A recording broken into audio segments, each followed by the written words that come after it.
Ladies and gentlemen, it is my pleasure to welcome to the stage, albeit the virtual one, Mr. Gregory Grene.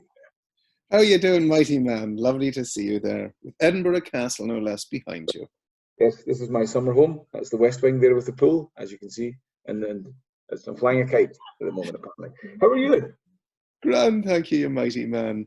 You know, an eventful day right now. The first thing that strikes the eye is you have a lot of books. True indeed. I am a bit of a bibliomaniac.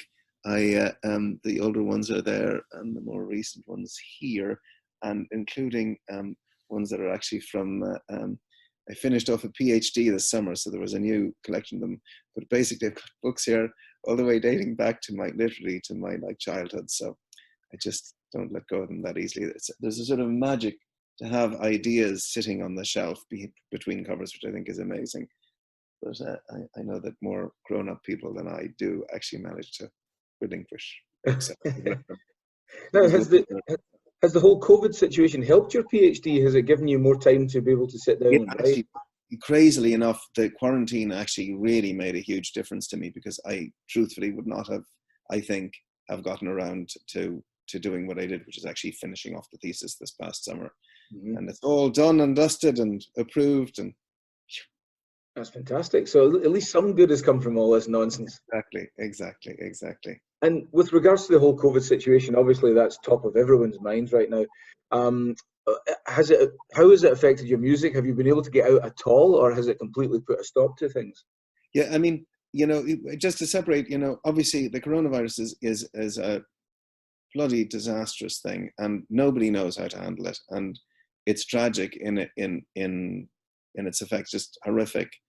But the quarantine has become its own thing, and the quarantine obviously is the thing that there was a bright side to. I don't mean to imply that there's a positive side to coronavirus, because there isn't, but there was a positive side to the quarantine. There's also a tough side to the quarantine, which is on music and musicians. I teach as well as play music, so I'm not in a fix in that way, but it's been so tough for folks who, what they do all the time is performing. It's just been at standstill. And in New York in particular, the governor has zeroed in on live music as somehow being the super spreader event, so that even when restaurants and bars are being reopened with certain stipulations, advertising live music specifically is forbidden. You're allowed to have music, but only as ambient music, background to a sandwich. And I'm not background to any sandwich. I will not play second fiddle to a cheese sandwich. Maybe to a shepherd's pie, but not to a cheese sandwich. I have my standards. No, it does seem quite unfair, in the sense that some gatherings are allowed and you can have people at your home, and as long as you're having a funeral, you can have more.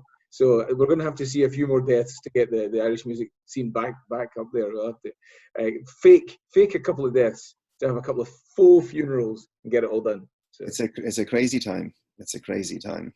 And how long have you actually been playing Irish and Celtic music yourself?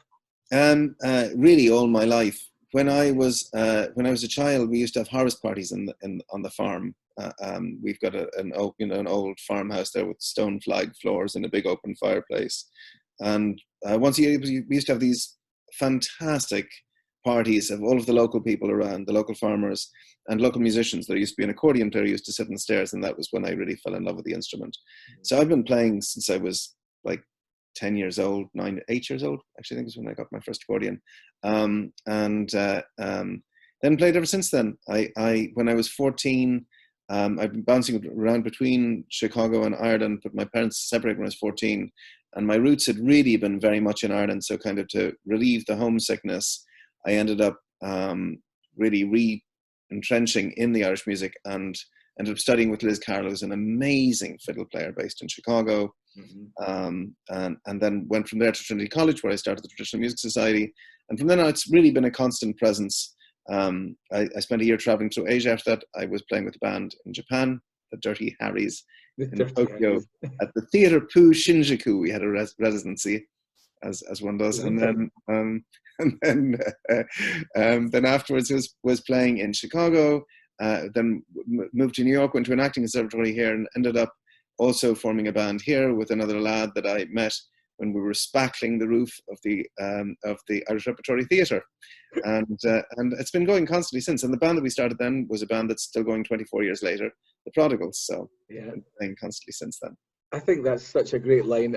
I formed a band while spackling the roof of doesn't matter where it is, anywhere, but the fact that it's the rep is superb. Thank you.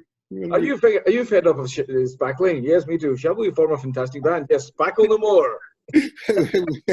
We were both there because we were both involved in theatre as well, and we left our paintbrushes down and started playing music. So it was good crack. And how long have you been with Austin Celtic Festival? I know that you've been doing it longer than I have.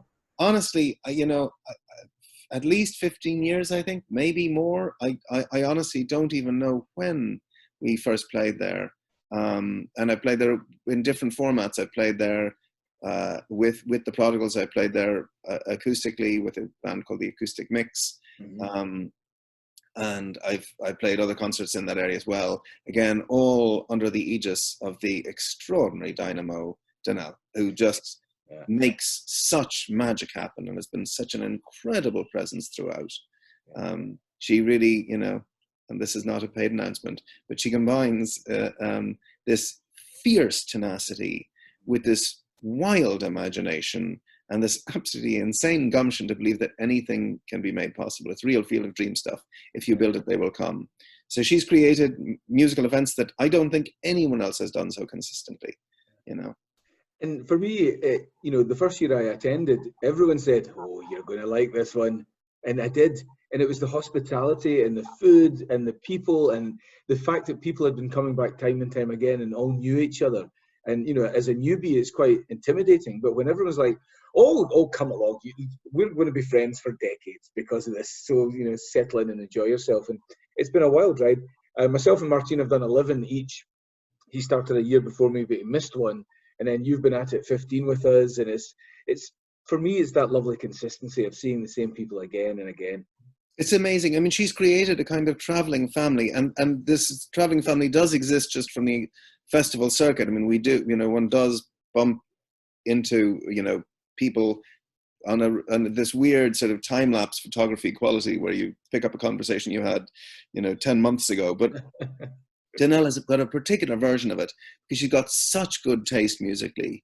I mean, she likes us, how can you beat that?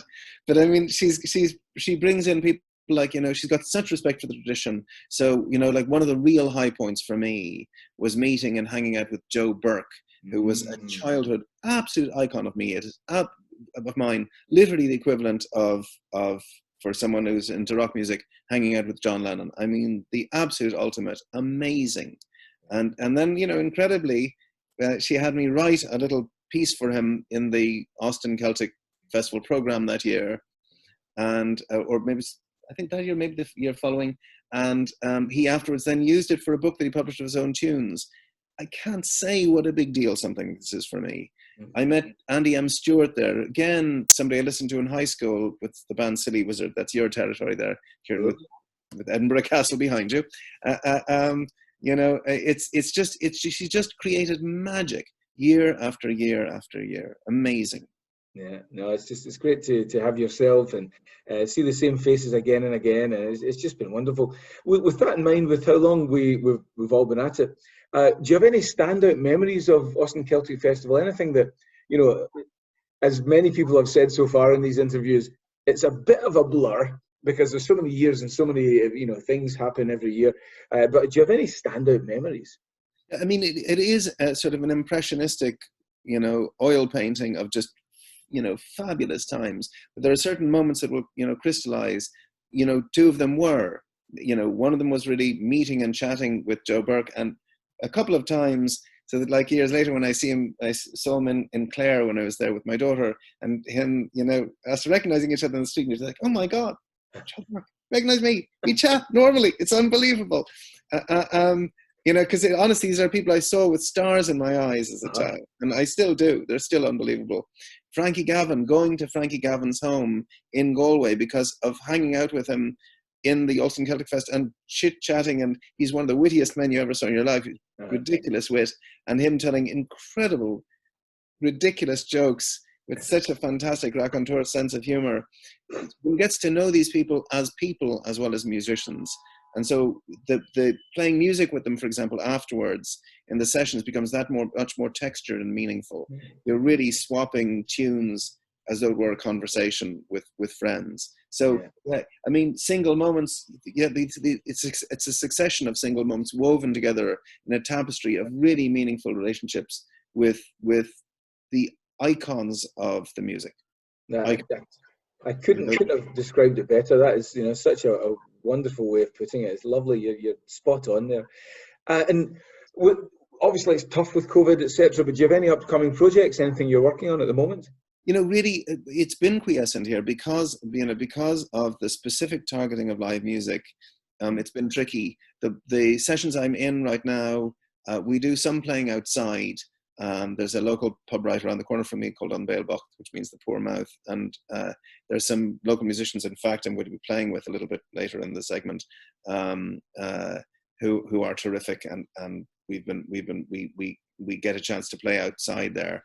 But as I say, the specific rules about it being ambient music only means effectively that a lot of the performances, especially by the band, are not in practice right now because you can't even advertise live music. Yeah. Well, in that instance, where we have the absence of your live music, we have to go back into the vaults and get the CDs and get the back order catalogue. Where can people find your music? How can people access your music? I think as regards CDs, I have to say, along with being a bibliophile, I'm also an LPophile.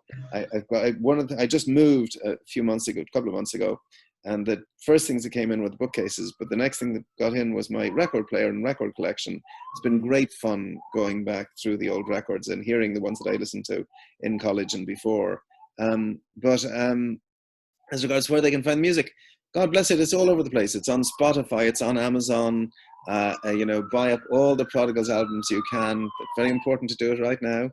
You're not running out about performing live. Lovely to have it out there in recorded form. And then, our website, which is a little quiescent right now, I say guiltily because I should be updating it, is prodigals.com. We're also on Facebook as well, under whatever, if you do the Facebook, Google equivalent. If you look for Prodigals, we're right there. So basically, there's no excuses. People can find your music, people can buy your CDs and keep traditional Irish music alive and well in Bronx. Is it Bronx or Brooklyn? Where are you? Bronx. Right. Now, it's such a pleasure talking to you, Gregory. It always is. It's a shame that we can't, share a dram and just give you a big hug and just see you again properly, but that day will come. In the meantime, what have you prepared for us today? Indeed. By the way, before I say any further, just to say, among my many wonderful memories, Mighty Man is actually hanging out with you bloody lunatic, and hanging out for many drams. You with your mad collections of whiskies, tasted some of the finest, most delightful scotches with you mad devil. And I've brought an Irish that's also equally good, damn it. And the after parties there, such good crack. So what we're going to be playing today, I got the occasion, as usual, Donnell makes magic happen that wouldn't happen otherwise, and I've been able to play with my daughter. Now that might sound like, of course, but let me tell you something. As much as I love and admire my daughter to bits, she can be a little bit elusive when it comes to pinning her down to play music with her. She's a really serious classical musician and fairly heavily committed, but snaring her back into the wicked world of Irish music has been such fun. So I'm going to play a couple of tunes with her. In particular, there's one tune that we wrote, I wrote for my nephew Alex's wedding this past year. And we played together for the first time, my daughter and myself, with a kind of an arrangement we worked out together. And so we're reprising that for this, which has been just such fun. And then some other tunes as well, going to be messing around with. There's a tune by Turlough O'Carlin, the extraordinary 18th century Irish composer, and some other tunes as well, and some songs as well, original songs, which I played with the band, the Prodigals, but doing it in a different acoustic fashion here with a couple of lads from the Bronx, a guy called Sean Tierney on the flute and a guy called Sean McPhail on the guitar. We like to name them all Sean, just makes it easy to not mix up the names. And particularly pleased to have Sean McPhail as well, because he's about to go back home to Galway, go back to live. So snaring him while I can. I think that with the crazy year that it's been, he felt like he wants to return home. So, well, Mr. Gregory Grene, it is a pleasure to have you here. It's so lovely to see you again, and I can't wait to hear what you've prepared for us. So, ladies and gentlemen, Mr. Gregory Grene, take it away. Thanks a million.